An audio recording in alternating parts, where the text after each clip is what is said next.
Ranty Maria dan Rain Wijaya baru saja merayakan setahun pacaran.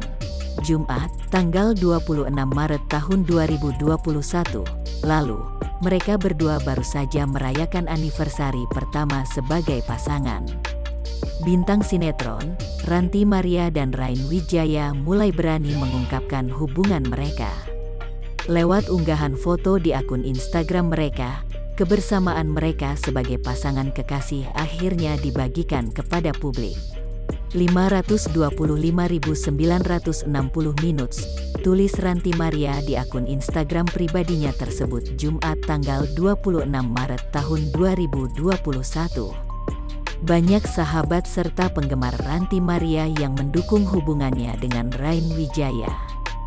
Foto yang sama juga diunggah oleh Rain Wijaya di akun Instagramnya. 8.766 hours, tulis Rain. Kebersamaan mereka sebagai pasangan kekasih sudah berlangsung selama 1 tahun. Mereka berdua dekat karena terlibat dalam sinetron Cahaya Terindah sebagai Marvel dan Indah.